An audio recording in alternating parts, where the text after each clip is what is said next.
республиканскую инфекционную больницу с 29 июля один за другим начали поступать больные с подозрением на кишечную инфекцию.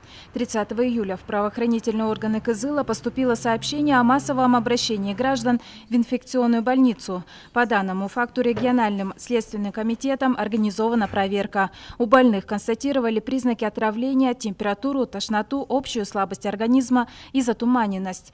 Один человек в реанимации. С 29 июля по 1 августа в наше учреждение обратились за медицинской помощью 40 человек, в том числе 3 детей, после посещения мероприятия где принимали участие 85 человек. Из всех обратившихся 40 человек были госпитализированы 18 больных, в том числе 3 детей. Из поступивших 16 больных получили интенсивную терапию.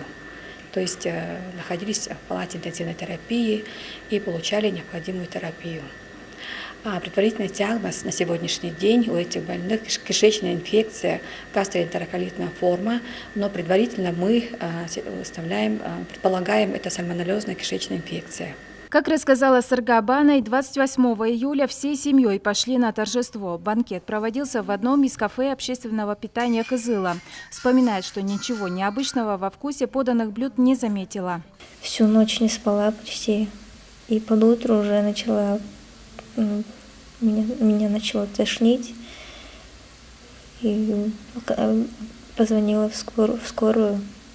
Меня привезли сюда, в больницу. Вчера, кстати, в интернете нашла запись, где писали про эту ситуацию.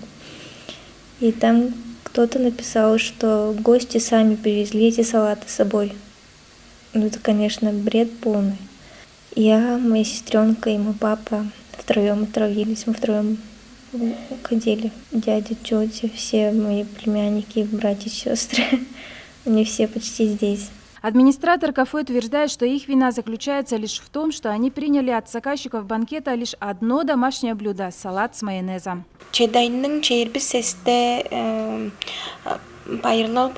На следующий день после проведения торжества нам рассказали о произошедшем. Мы сразу начали выяснять причины.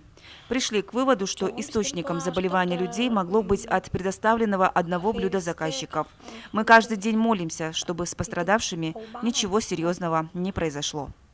Специалистами эпидемиологического надзора Управления Роспотребнадзора Тувы проведена внеплановая выездная проверка. Были отобраны лабораторные пробы продуктов и исследования анализов больных. В 8 пробах от госпитализированных больных в инфекционную больницу города Кызыла изъяты биологические пробы. Из 8 проб в 7 обнаружены ДНК сальмонеллы. По итогам надзорных мероприятий материалы переданы в Кызылский городской суд. В настоящее время по данному факту проводятся необходимые проверочные мероприятия. Опрашиваются пострадавшие. Для определения тяжести вреда здоровью будут назначены судебно-медицинские исследования. Кроме того, ожидаются данные лабораторных исследований, назначенные по биологическому материалу пострадавших. По материалам проверки будет принято процессуальное решение. Диана Баямбогусерес-Ховалы, телекомпания «Новый век».